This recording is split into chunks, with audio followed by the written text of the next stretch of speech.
And now it is my distinct pleasure and privilege to introduce a good friend, somebody who I've watched up close for many years, especially as Director General of Foreign Ministry, Ambassador in England, many other positions, but most importantly, as the courageous spokesman at the United Nations. Not an easy job to be the Israeli ambassador, but he did it with great ability, great distinction, and it's my privilege to present Ambassador Ron Prosor.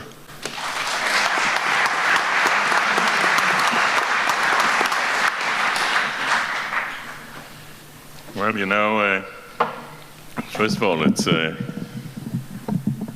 much nicer to address this crowd than the one at the United Nations. And especially with so many judges here, I'd like to start by saying the following, that in the United Nations, there are not really double standards towards Israel, or the Jewish people, but there are triple standards. There's a standard for democracies, there's a standard for dictatorships, and there's a special standard for Israel. Now I'd have to substantiate it, right? So until the year 2000, very few people know, Israel is not part of any regional group at the United Nations until the year 2000. What does it mean? It means that Israel cannot participate in any committee, cannot be elected to any position. Israel basically is part of the family of nations, but maybe second or third class. Interesting, Africa didn't want us, Asia didn't want us. And then there's a surprise, a good man, Richard Holbrooke, who basically at the year 2000 says, hey guys, you want to enter our country club, which is the West European and Others group? That's very nice. He pushes it forward, and it's a very nice country club. All the Western European countries, Canada, the United States, Australia, New Zealand, and the others, Israel.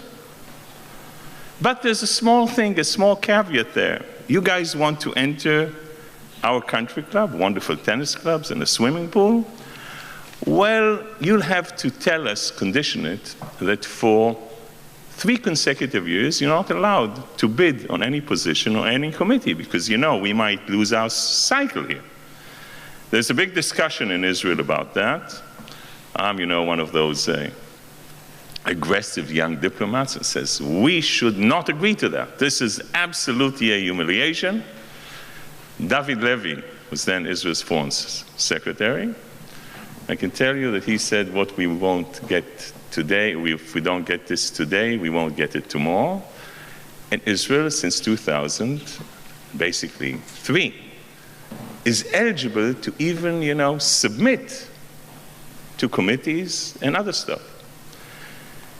And then, in the presence of lawyers and judges, there's the Council on Human Rights. Now, the Council on Human Rights is like having Jack the Ripper run Scotland Yard. It's having Syria and Libya chair this organization as we speak, Venezuela and Saudi Arabia. And, but that's nothing. In the Council of Human Rights, there's an agenda item 4 that deals with human rights violations all over the world, Prosecutor Ocampo. And there's a special Article 7 that singles only one country in the world, and that is Israel. Don't be shocked. It's told you triple standards. Article 4, human rights violations for all over the world. 7 singles out only Israel. So I go to my good colleague, the representative of her Queen Elizabeth II, and say, Sir Mark, I love British ambassadors, they always have, the Sir. I was thinking always, Sir Ronald Prosor of Tsuradasa. You need a place. And I say, hey Mark, why are you singling me out? Am I not good enough at least to be with a crowd with North Korea, Libya, and Syria? I can up my game a bit. There's no real answer. Now, when you take all this and you sit and you say, I represent the state of Israel and the Jewish people with a judiciary system led by a courageous judge, Chief Justice Dorit Beinish, I have to be ashamed?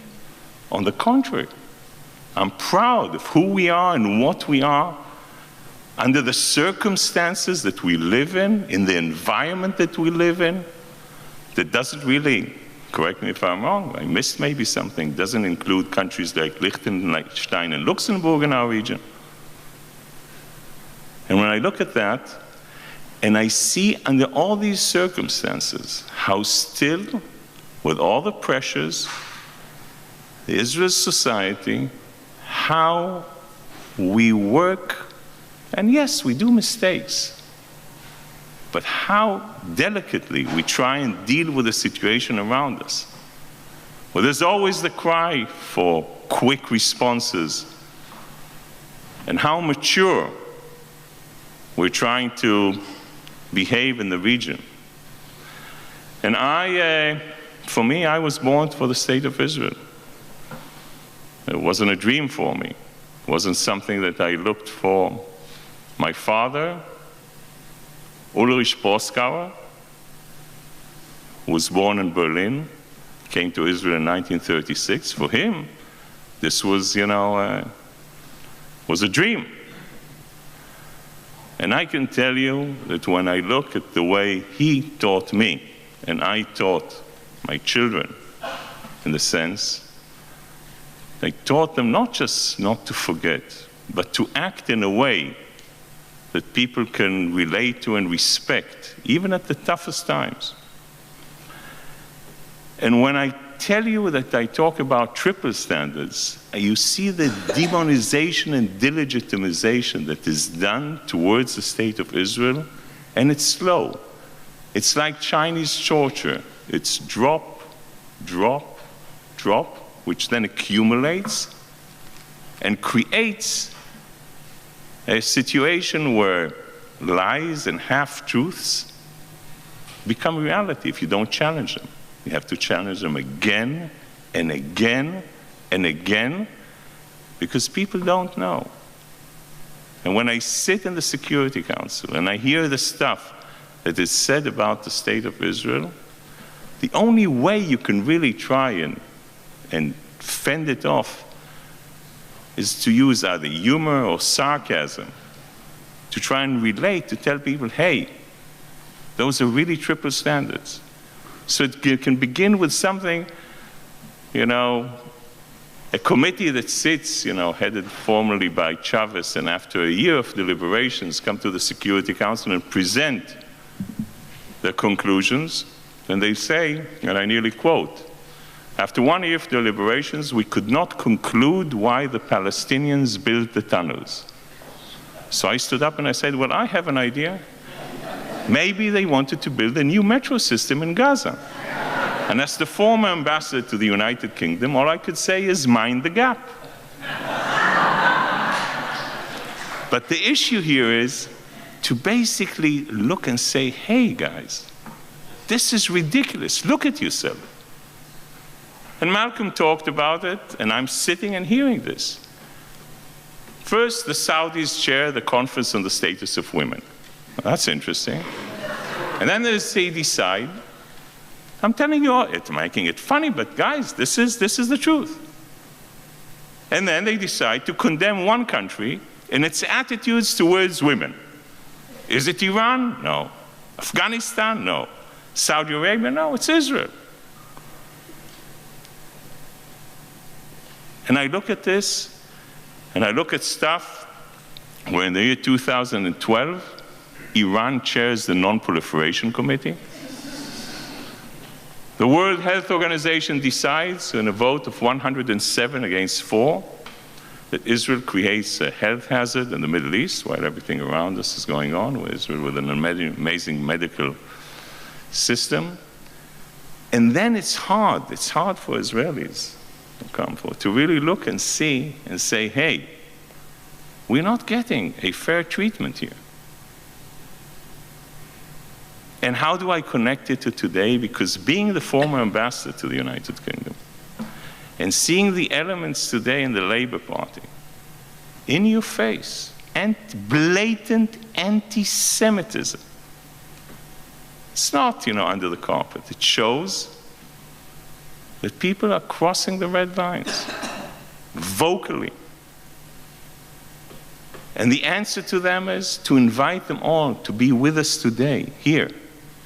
To invite them for the march tomorrow. Because only through education, only through seeing exactly what happened, only through education will we be able to create a situation where children and grandchildren will be able to be tolerant to others, to other religions, other minorities. And this is how we live in Israel and how we want our children, at least me, to live with our neighbors in the future. Thank you very, very much.